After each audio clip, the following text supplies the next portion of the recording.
Om Shanti, Divine Family. It's such a beautiful time of the confluence age. And this is really the time of all gifts. It's a time in the whole cycle where we have Baba personally. And I think when one realizes the fortune of this period of time, then everything falls into its own perspective. Sometimes we look at many things in our life, but we forget that we are at the confluence. And if I forget that I'm at the confluence stage, then I see things with such limitation.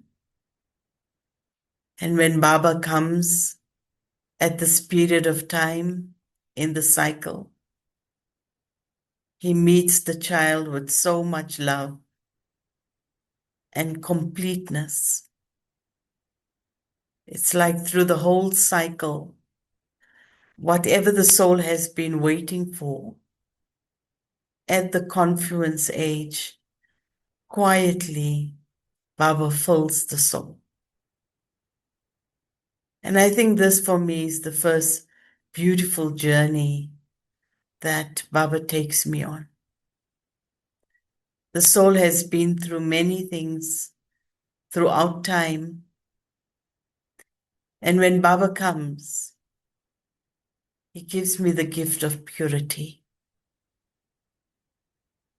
I don't have to make the effort.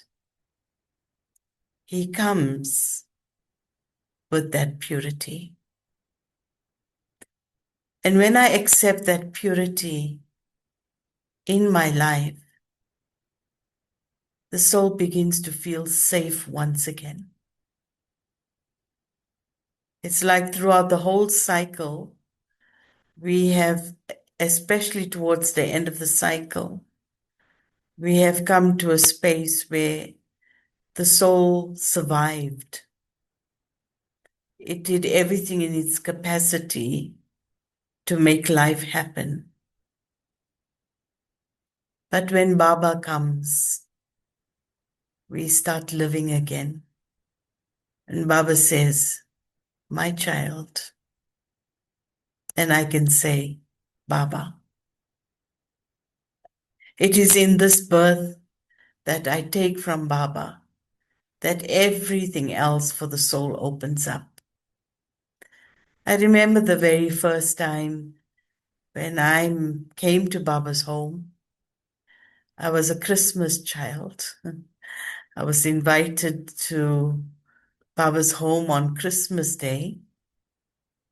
And it is very interesting that the soul who brought me to Baba's home, her name was Maya. Yeah. So it is interesting how Maya can also bring you close to Baba. So it was such a beautiful moment when Maya was the neighbor of the center. How interesting, eh? The neighbor of the center was Maya, and she was my friend. We were good school friends. And she said to me that the Brahma Kumaris are having a Christmas program, and maybe it'll be good if you can do a classical dance. From child, I enjoyed Indian classical dancing. And so I said to her, okay, I will come and perform a dance. So Maya took me to Baba, and it was so beautiful. It was a very little home, because that time service just started in South Africa. There wasn't hardly any students.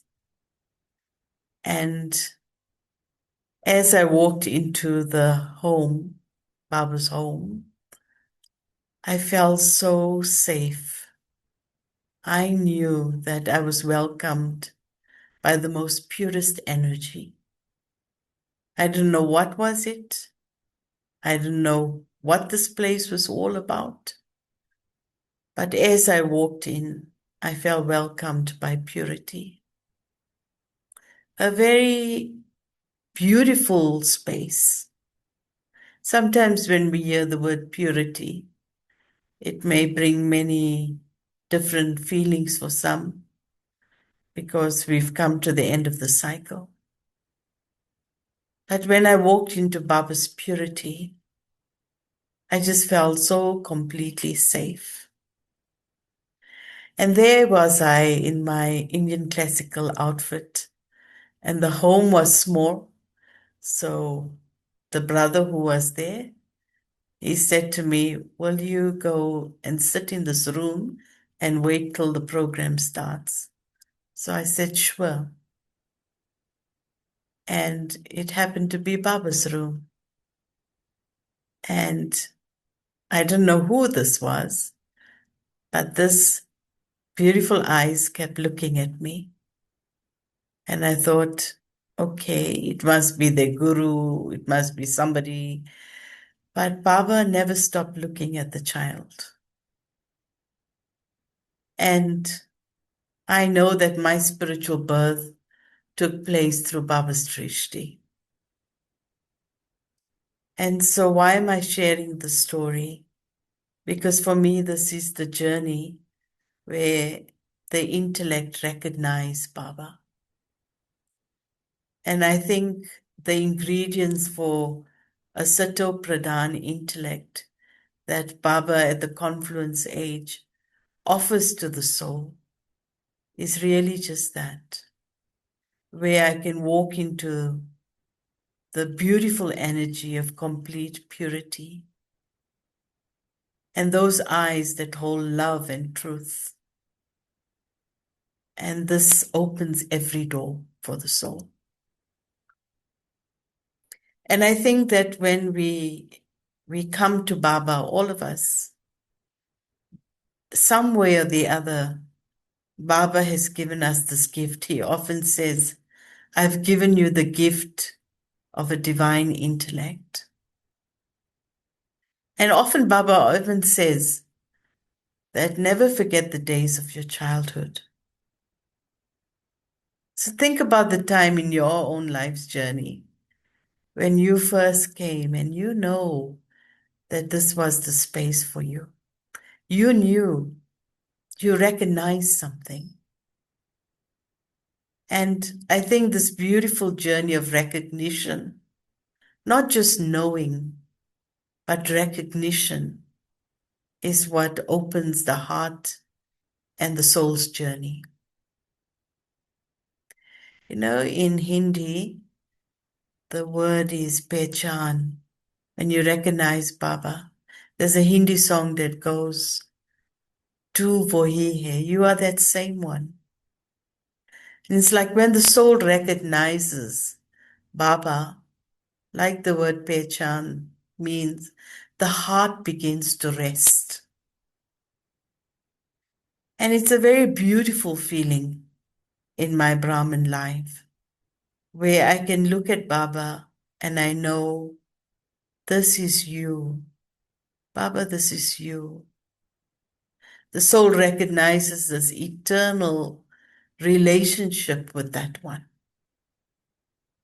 And when that journey begins, then everything else falls into its place.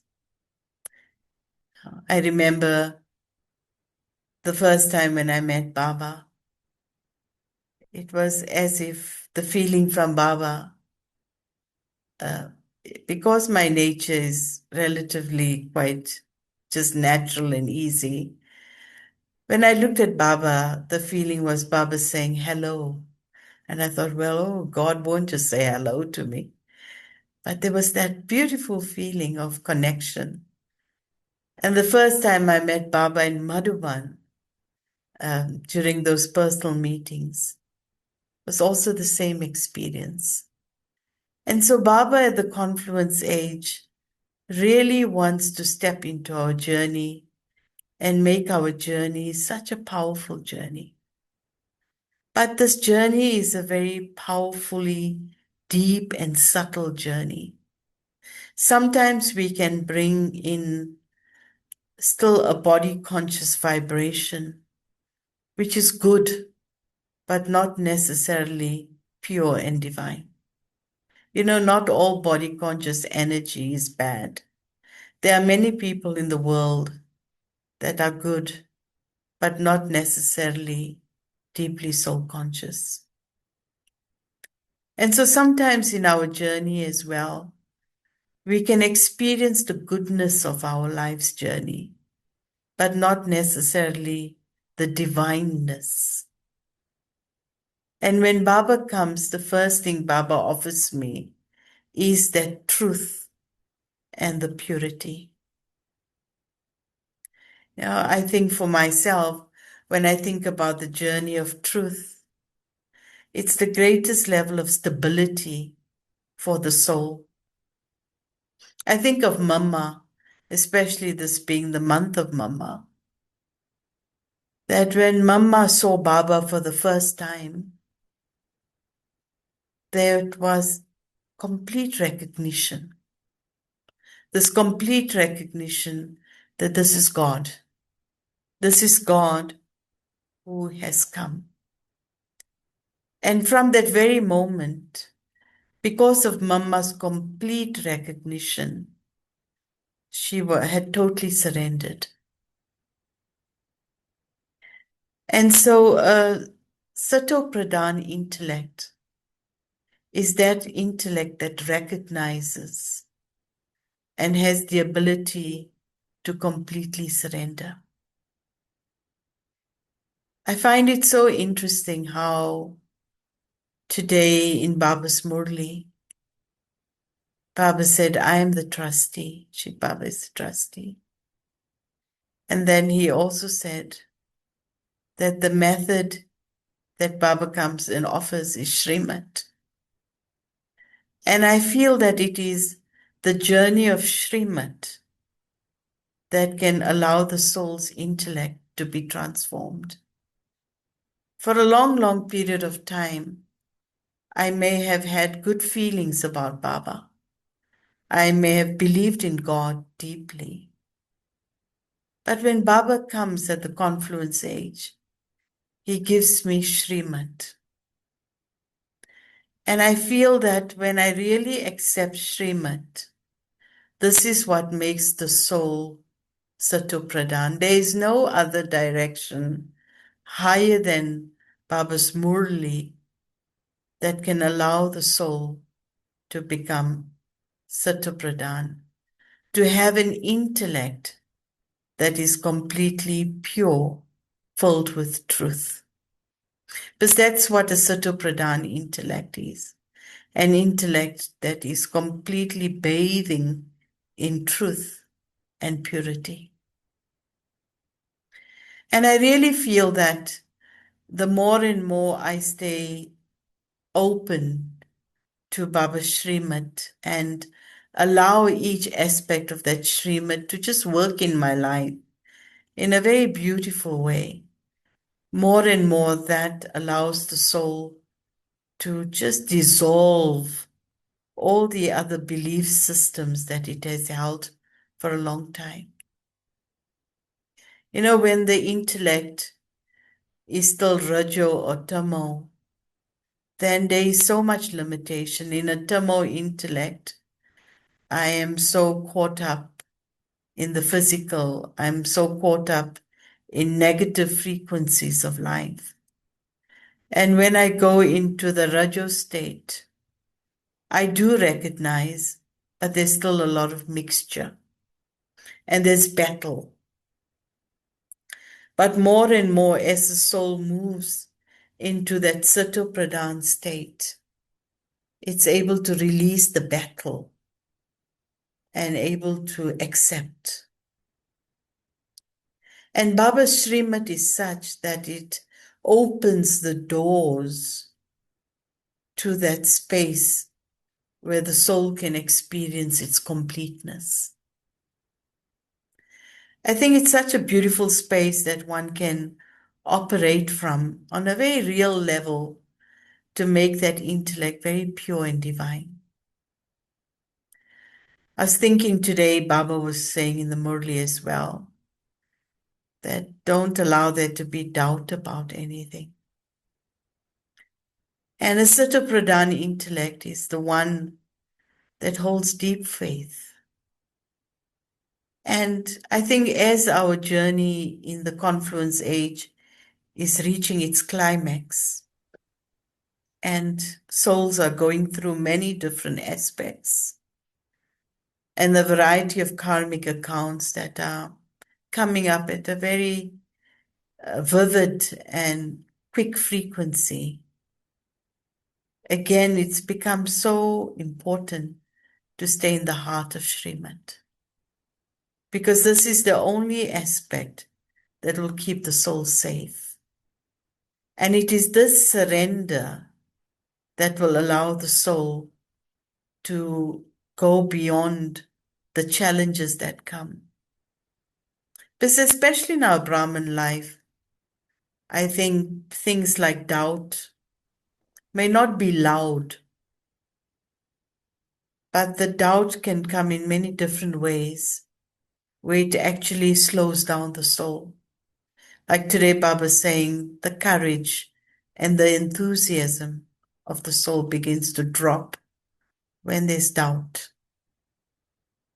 And think about the time when we come to Baba first, and there's that deep enthusiasm and that deep courage. Think about the things you may have done in this period of time when you first just came to Baba. Think, wow, did I do that? Was I able to break all those barriers just because Baba became present in my life? And yet then when time goes by in my Brahmin life, and I'm on this journey for a period of time, and I come into different things, like this Sunday Baba was talking about faith in all four aspects, and one of the things he was talking about is faith in the family. And sometimes this is our place of greatest growth, but it may also be the space at which I can have my deepest sense scars challenged. And so, what is it that really protects the soul and keeps the soul safe in that way? Is this journey of Srimad. And I feel that the first Srimad, and I think we all practice it, but for me, the first Srimad that I find really that allows the intellect to become subtle, because the intellect has to become very, very subtle in this journey of truth and purity. And I can't allow that intellect to be subtle until I'm having powerful Amrit Vela. If there's one place that really deepens my journey, is the quality of my Amrit Vela. And I think, more and more as time's going by, the quality of our Amrit Vela has to become very, very subtle. Many times souls sit with Baba. They have a discipline. Many souls get up and they don't miss Amrit Vela. But what is the subtlety of my Amrit Vela? Because the subtlety of my Amrit Vela is what will support my journey. I think there's somebody on.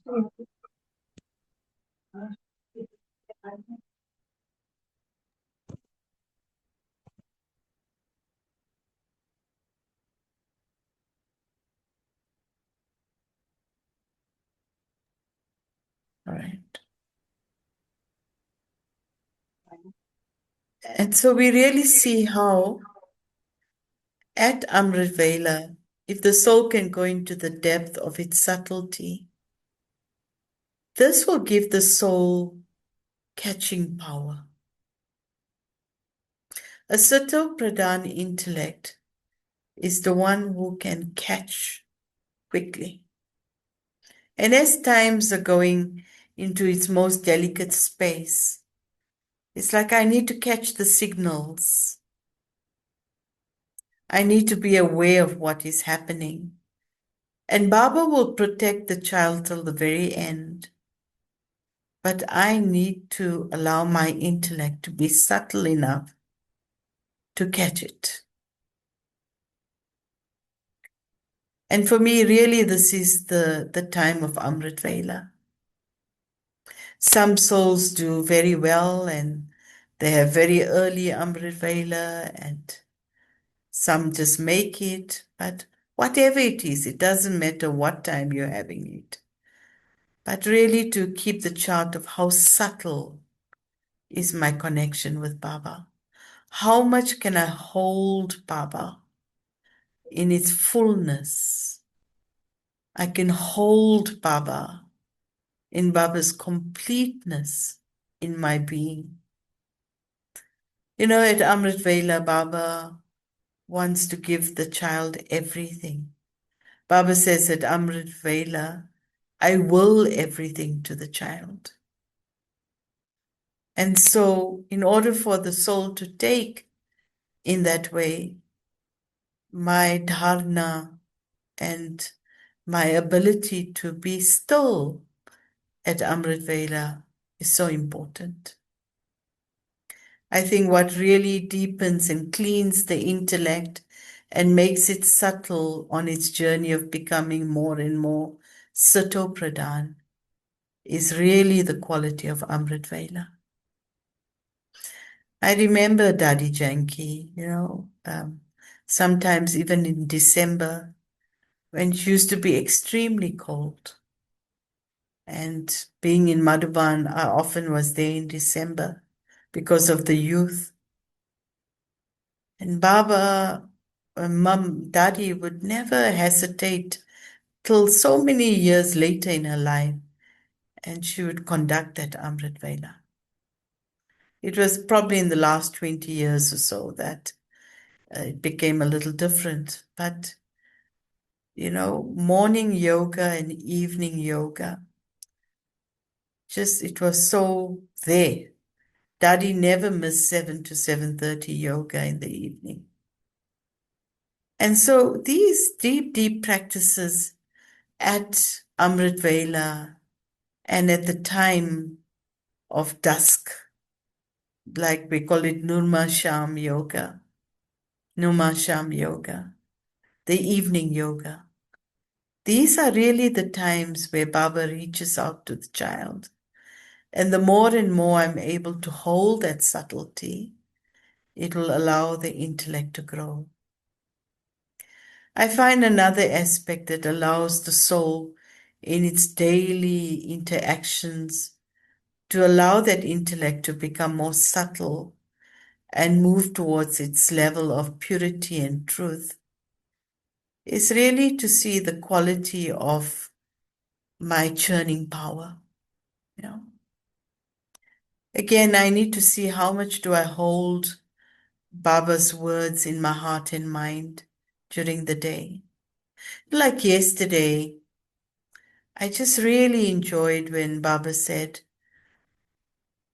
the word bodiless and belonging. And the whole day, I just worked with these two words, bodiless and belonging. The more and more the soul deepens its bodiless energy, I access Baba so closely. This Baba is the bodiless one. I am the bodiless one. And so there's a deep, deep feeling of belonging. So when I can journey with a certain point from the Murli daily and really turn that into an experience, this is what makes the intellect subtle. And this is what allows the intellect to hold the truth. If I'm not churning deeply, not theoretically, but really allowing the journey to deepen my experience, then I'm able to allow the softness and the subtleness of the journey to grow. You know, I think on Sunday when Baba used three words, bhav, bhavna, and swabhav, what's your intention, and then what is your feeling, and what is your nature.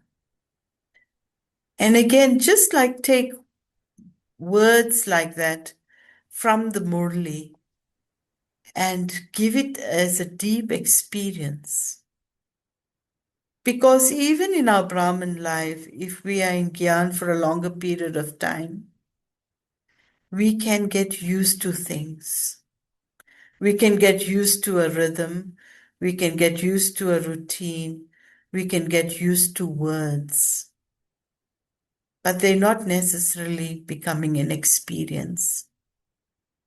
And so again, to deepen the subtlety of my journey and to allow the soul to hold truth in that Satopradhan state, I need to allow, like the Murli, to come into my being drop by drop. If I look at our daddies, you know, even till today, the love for the Murli, we'll be hearing many classes. Now you can go to the YouTube and you can get everything. But what Baba's Murli offers is not just words. There's so much deeper energy in the Murli. And this is what makes the soul Satopradhan. And so how much do I really allow the Murli to melt into my being? I remember sometimes watching Dadi Janki, holding that Murli in her hand and studying it like she's heard it for the very first time. And think about it, these Murlis have been shared for a period of time. And so over that period of time, what may have happened is that we've heard those words before. But for Dadi, it was really that feeling that it's for the very first time. So if you're hearing some music in the background, just bear with us. It's the 7 o'clock traffic control that is going in the background. So I just invite you for a few moments of silence.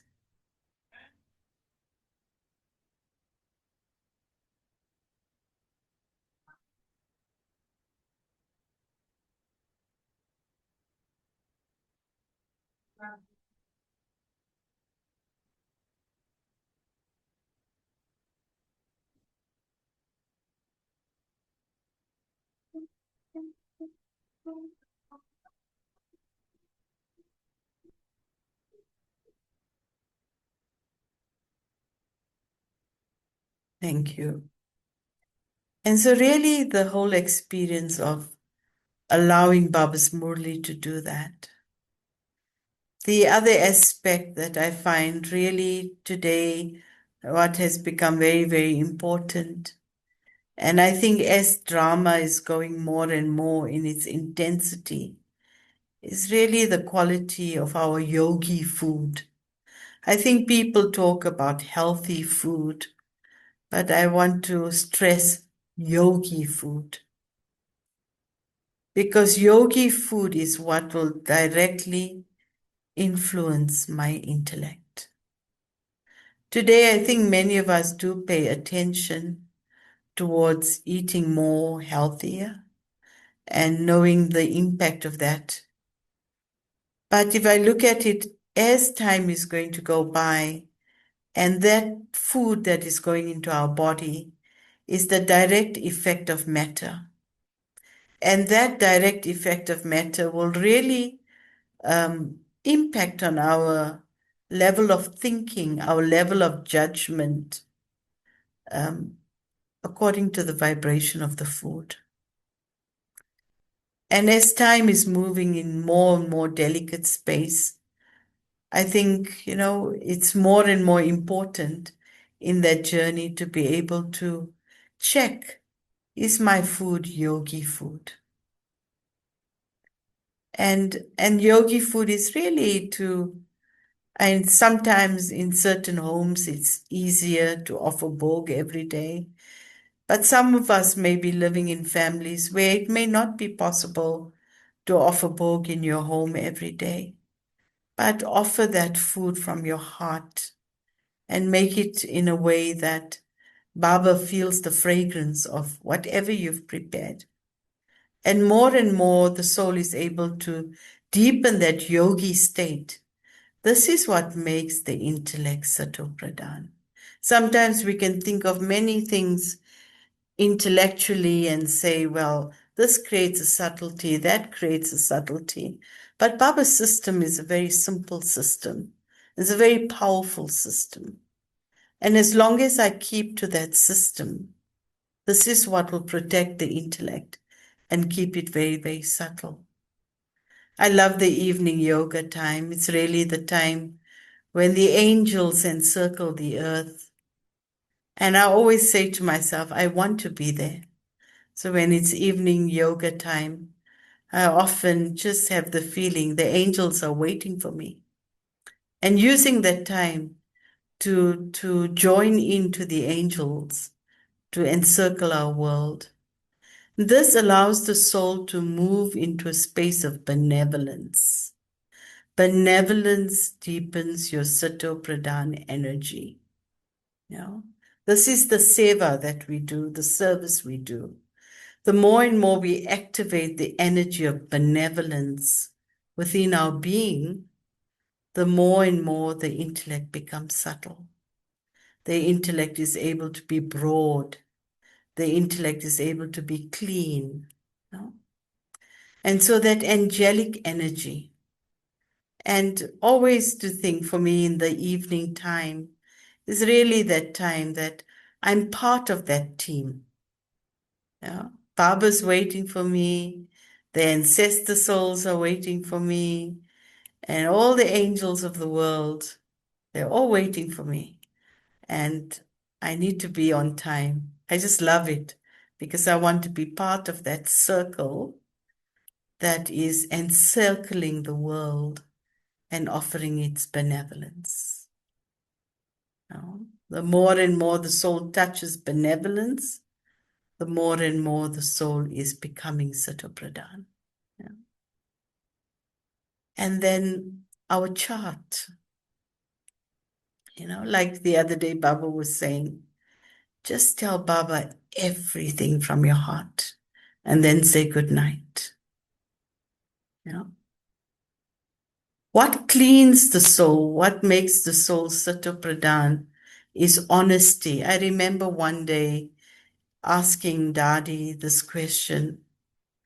If there's one virtue that you would always signal to me as the most important virtue, and she said, just be honest. Just be honest. And I think about it, how Daddy's memorial at the end was Satyata, Safaita, Saralta, to be clean, honest, and simple. And so more and more the soul, I was talking about these aspects because these are part of Baba's basic Shrimat and Maryadas. This is the pathway towards creating that Satopradhan stage. Now, we can do many things, but we look at our Mamba, we look at our Baba, we look at our Daddies. These things were natural in their life. And then the whole aspect of interaction. Yeah. I always feel that in a Satopradhan state, the soul is always giving. A Sato soul is in a space that's never needy. It's a giving energy. And so even in my interactions with souls, no matter what comes my way, let me just bestow. And it's a very, very important space.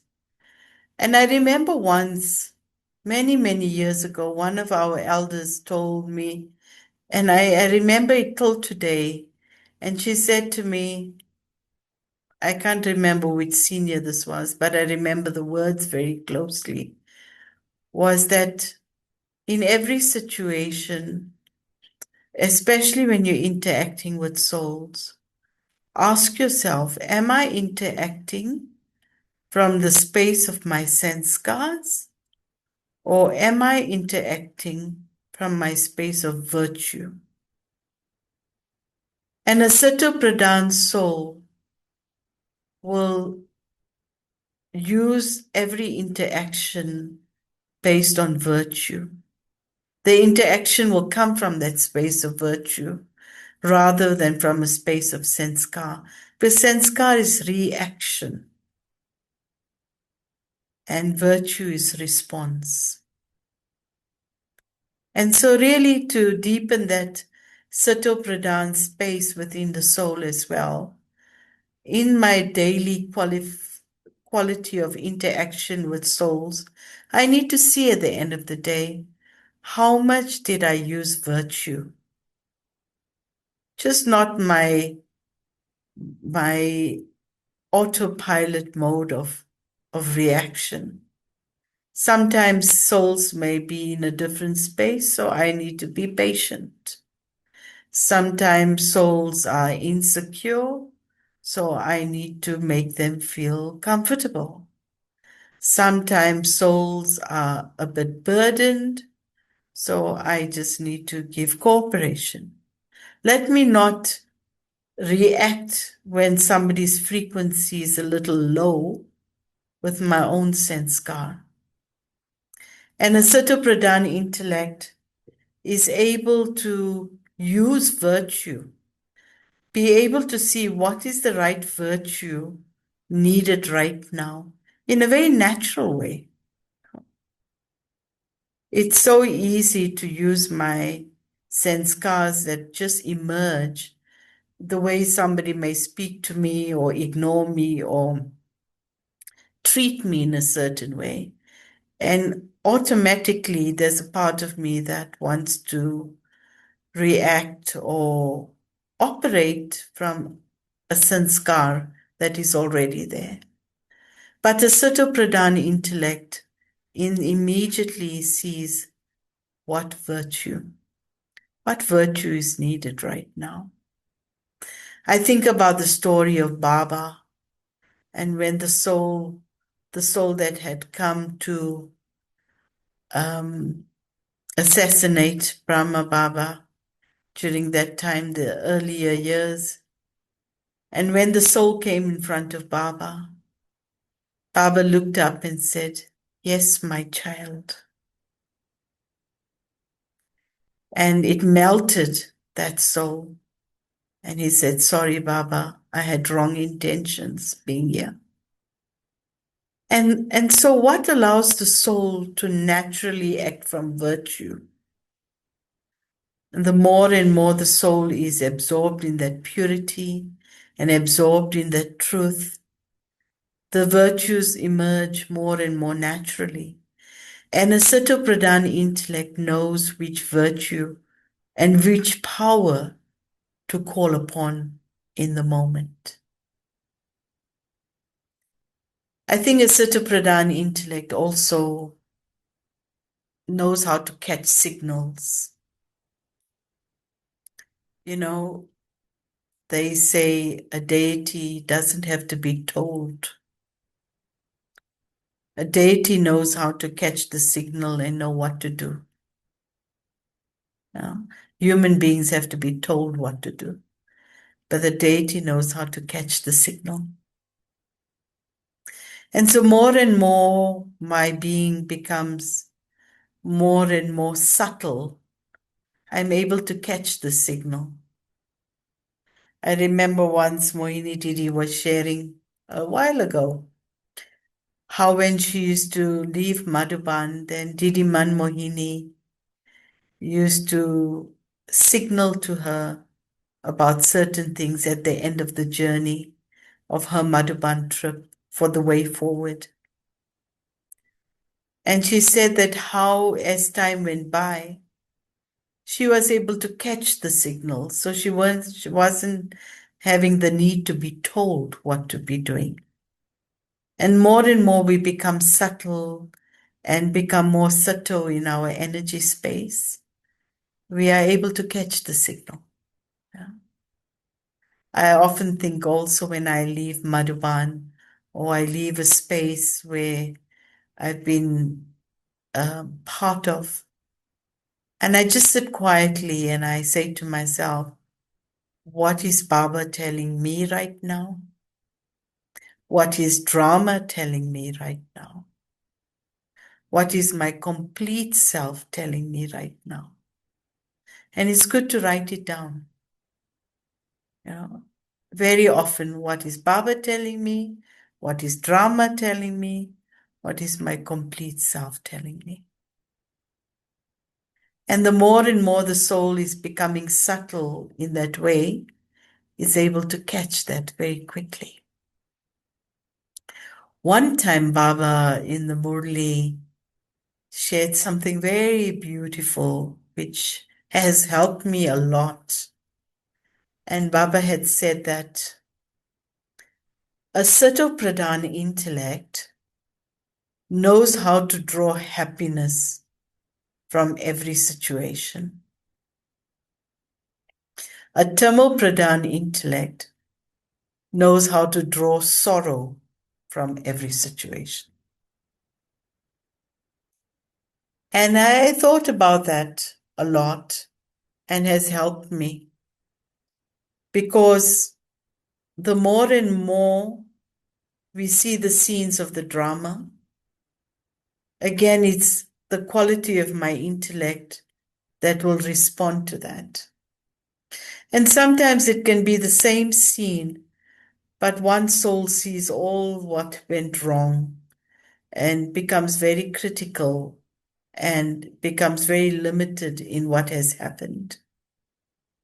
And then there's another soul who, in a space of goodwill and purity, says, it was beautiful, it was the best.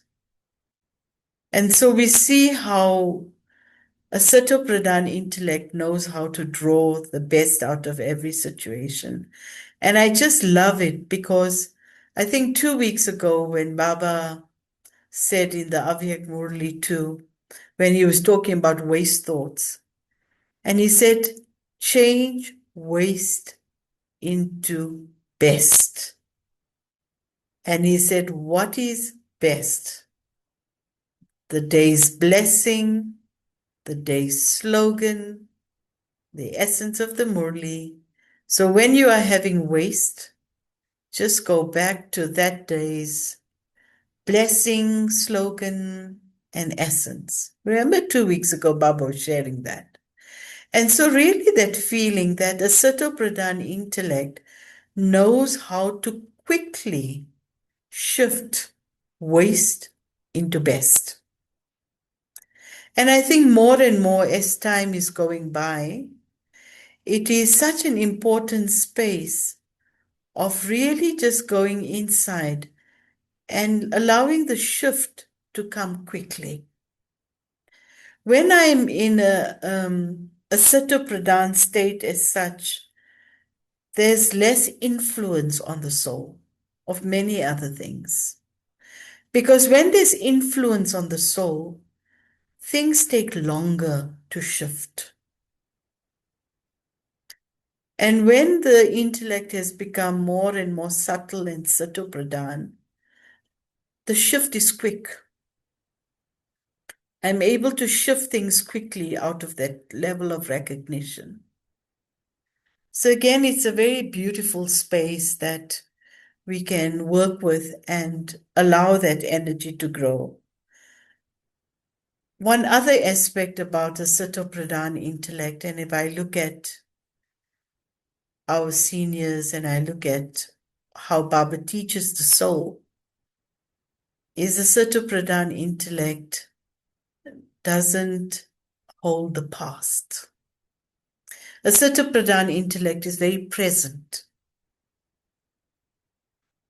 And the more and more I can release that past and be very present, this is what keeps the intellect pure and subtle and truthful. And what does it mean to be present? I am in the confluence age. Shiv Baba is here. I'm sustained by Bab Dada. At this time, Baba is here completely for me to take me to my stage of completion. This is what it means to be present. There's so many things that may have caused sorrow to the soul, and therefore it holds on to the past. And that makes the soul's intellect rajo and tamo. Because sometimes I'm happy, sometimes the sorrow comes, and then I shift. So that makes the intellect rajoguni. But that tamoguni state is where I totally forget, and the Satopradhan intellect is one that is present.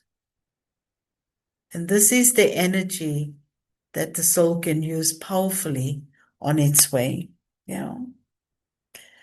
And so for me, that Satopradhan intellect is a very, like today's Murli, I find the word Srimat and surrender. It's like when I hold that Srimat, the soul completely is surrendered.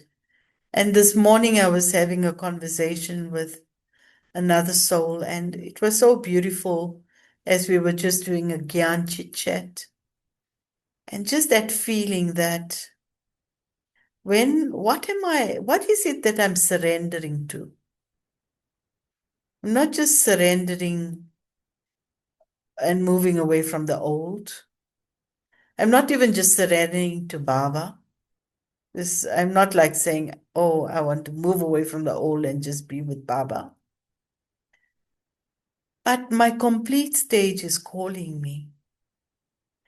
And the more and more I feel pulled to that complete stage, and I surrender the rest in that journey of my completion calling me. It's becoming more and more a clearer picture for the soul that this journey is where my perfection is calling me. That complete stage is calling me now. And I have to respond. And the Satopradhan intellect keeps looking at that stage and moves towards it. So many thoughts in the heart and mind, but I know I was told that there'll be time for question answer. So thank you. These were just thoughts in my heart as they came out, and yeah, always lovely. Thank you so much. It was so nice to hear you explain all these things from the heart and your mind. And I think all of us are really touched from many points that you shared. Baba's knowledge, actually, but the way you turn it and you share it is really very deep. Let's see.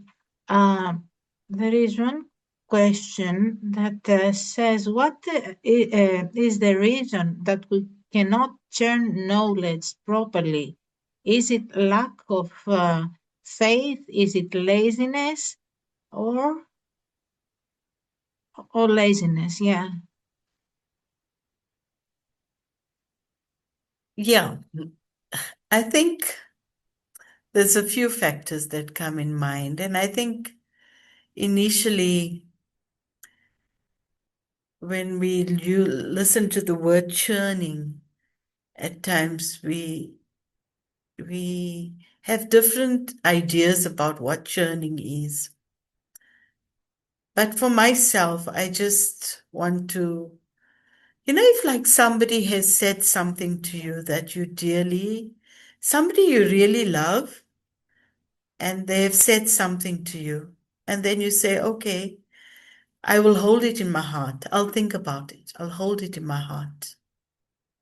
And so during the day, you keep pondering on what they've said. And as you keep remembering the words that they've said, it emerges a clarity, it emerges an experience, it emerges a feeling. And for me, this is how the churning really happens. I think today, sometimes people churn quite intellectually and they break it up and they understand it. And there's no problem with that. But if my churning ultimately doesn't take me to a space of experience, then that churning is not subtle enough. And so, let it be natural. Let the journey be natural. Just think about it like something, even if you take two sentences from the Murli that really touched your heart. And really, throughout the day, let it flow and flow. Like yesterday, just that word, belonging bodiless, belonging bodiless. And as the day went by, that thought just grew deeper and deeper within my being. And this is what opens doors. So make your churning very real. Make your churning open doors of your heart so that it softens and brings that subtlety. I think you use the word laziness. I think at times the soul is only lazy because it's holding on to some sorrow and it's not having the willpower to finish that sorrow. So then when we hear Baba's Murli, we're not yet ready to bring the shifts because the soul is holding something still deep inside. Once I think Baba or Daddy had shared how laziness comes from a deep space of sorrow, and the sorrow may not be an obvious sorrow. It's not like a soul looks sorrowful, but there's some hurt in the heart, and it just doesn't want to face certain things because of that. And so then it ignores the churning because the churning has to create a breakthrough, and I'm not yet ready for that. So there may be many reasons for it, but make it very personal and make it very real. This Baba's Murli is really my dad or my mom talking to me and allowing me to become the best of who I am. So that's how I use the Murli, that my Baba has come and he wants to draw the best out of me. And so that's why he speaks the Murli to me. So I just need to use it.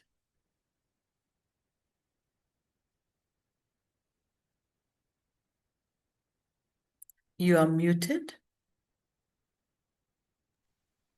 Sorry. There is another question. How can I identify those flaws in my character that others might see in me, but which I haven't yet recognized myself?